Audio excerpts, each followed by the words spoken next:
మూర్ఖమైన కుందేలు మరియు నిజం కాని ప్రమాదం.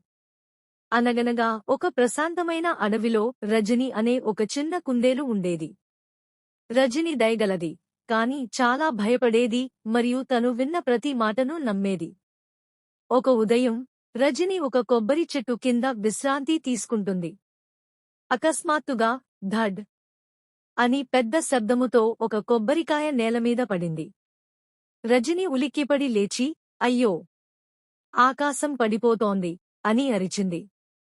అది ఎంత వేగంగా పరిగెత్తగలదో అంత వేగంగా పరుగెత్తి ఒక జింకను కలిసింది. పరిగెత్తు, పరిగెత్తు, ఆకాశం పడిపోతోంది అని రజని అరిచింది. జింక, నీకెలా తెలుసు అని అడిగింది. నా స్వంత చెవులతో విన్నాను. ఒక పెద్ద ముక్క నా వెనకాలే పడింది అని రజని అంది. పరిశీలించకుండానే జింక కూడా భయపడి రజనితో పాటు పరుగెత్తింది. దారిలో వారికి ఒక కోతి, ఒక ఎలుగుబంటి, ఒక నక్క మరియు ఒక ఏనుగు కూడా తారసపడ్డాయి. అక్కడ ఉన్న అందరినీ రజని ఆకాశం పడిపోతుందని వాటిని నమ్మించింది మరియు అవన్నీ భయంతో కలిసి పరుగెత్తాయి. చివరకు అవి జ్ఞానవంతుడైన వృద్ధ సింహం దగ్గరకు చేరుకున్నాయి.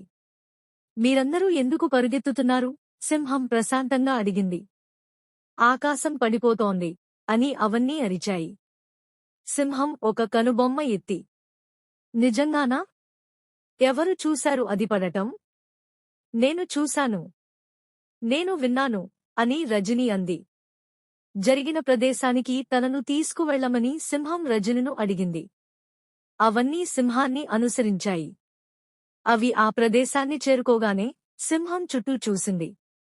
అది నేలమీద పడి ఉన్న కొబ్బరికాయను చూసింది. అది దానిని తీసుకుని, ఓ పిచ్చి కుందేలు, ఇది కేవలం ఒక కొబ్బరికాయ. ఆకాశం పడిపోవడం లేదు అంది. అది విని రజని చాలా సిగ్గుపడుతూ, ఓహో, నేను తప్పు చేశాను అనుకుంది. సింహం దయగా నవ్వింది.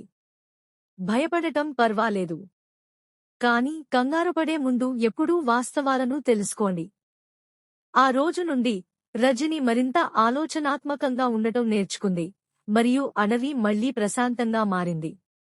నీతి: మీరు విన్న ప్రతిదాన్ని నమ్మకండి, ముందు వాస్తవాలను తెలుసుకోండి.